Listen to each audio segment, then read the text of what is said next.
back with another one. So I saw this tag on Pinterest. It was just a color combination tag, and so I thought I would try to recreate it on the background of my journal because I needed inspiration and it spoke to me. I have no idea why. It was just pretty. But it used broken china, picked raspberry, and spun sugar, and it was a distress ink background. So I haven't used my distress inks for a while, so I thought I would just go with this because everybody says, oh, I should just get the oxides, but I love the inks too. You should get them both. If you can do it, save up, get them both. I really do love them equally, and they're like apples and oranges but with the same colors. So yeah. Anyways, this page has been sprayed with the Krylon matte finish and it's been allowed to dry. I always do that when I do any kind of wetter medium or layered medium or darker colors, anything like that, so that I don't have to skip pages in my journal. I use an Artist Loft journal from Michaels. It's just a $5 journal with, you know, but it's got beautiful paper in it. It reminds me of a knockoff of a Moleskine, but for $5. Anyway, so I always spray my paper with the Krylon matte finish. Don't get the low order. You're not saving yourself anything. It does not work the same. You need to have the regular matte finish. It smells bad, but it works awesome. So anyways, you have to layer on distress inks on this paper. First it starts out looking like a hot mess, train wreck. Oh my God, what are you doing? No! But it layers, lots and lots of layers, and it will blend out and smooth out as you just keep adding more color and more color to it. So that's all I did, is I just went back and back. See how it gets really kind of intense the second layer? I don't know why it does that. I don't know if it's the paper or the matte spray that does it, but the first one you put it on, you think, this is never going to blend out. And then you just keep going, and pretty soon, poof, nice pretty blend. So have faith in it. It'll come along. But anyways, I just tried to smooth it out a little bit. I'm going to do a whole bunch of other stuff to it. So it didn't have to be like perfectly perfect. And then on the tag, they had spritzed some water on it, so we're going to spritzy some water on this and get it all like speckle looking. And then I thought, well, that's pretty, I should quit. Not. So let's add some more water, some great big droplets. And actually, I was not paying attention, and it ended up being some ginormo droplets, which actually kind of looks pretty cool. But anyways, I don't know. I was just kind of playing around. So you got to dry it in between layers. If you add water to it, dry it again, because you do not want this stuff to soak through. The matte finish will only give you a fighting chance to get it dry. It doesn't waterproof your paper. So anyways, I thought, well, let's go back over the top of it with another layer, and I don't know what I was thinking here. It ends up looking pretty much exactly like it did when I first did it. But hey, I know it works now, right? Oops, ripped the page. That is the story of my life. I either crinkle a page or I rip it. Because you got to remember, really thin journal paper, right? This is really thin journal paper. And people are always like, oh, you can't do any of that stuff on this. Yes, you can. You just have to prep your page and that kind of stuff. So while I'm blending here, what are you guys up to? Because I'm blending, and I could cut it out, but it's not that much longer.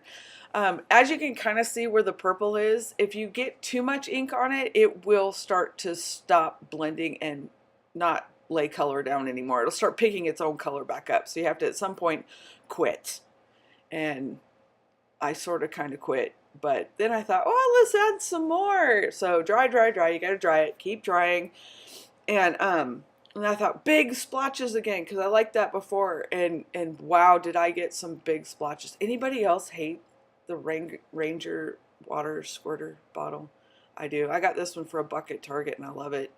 Nice fine spray, or as you're about to see, voila, big droplets. And I thought, oh crap, what have I done? I'm okay. I can't add any more paper. As you can see, it doesn't blend. It doesn't bleed through. Hold on. I'm gonna flip the other page. I think. Do I flip it? Yep, I flip it. I don't know why my thing's not showing me what I'm doing. But anyways, dry, dry, dry, dry, dry, dry. Did I mention you have to dry it really, really good? Okay. It doesn't look like I'm taking that long to dry it, but you need to. And then I got this brilliant idea. I'm going to splatter on it, but I'm not going to splatter from using the pads on the little glass thing and then you add water. No, I'm going to whip out my re-inkers because I haven't used them. And so, yeah. So that's what we're going to do is we're going to whip out the re-inkers. And I thought, didn't realize they were kind of oily. That was weird. In a good way. I mean, it's not oil. I don't know what it is. It's ink. Really thick ink, I guess. But anyways, it worked really good. They're exactly the same colors. The spun sugar, the broken china, and the picked raspberries. But look at a different color. It's completely different. And so that was kind of fun. And I didn't know it was going to do that. Although common sense says solid ink is darker. But I'm not always that quick.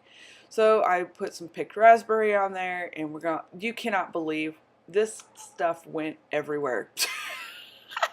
What was I thinking? Straight up ink all over my table. Thank goodness it's water soluble. Okay, now I got some big splats. Come on, splat it. Yeah, and yeah. So anyways, it worked really good. I recommend it if you have the re-inkers, because I had to buy them all. I have all of them because I'm weird. I thought it would drip.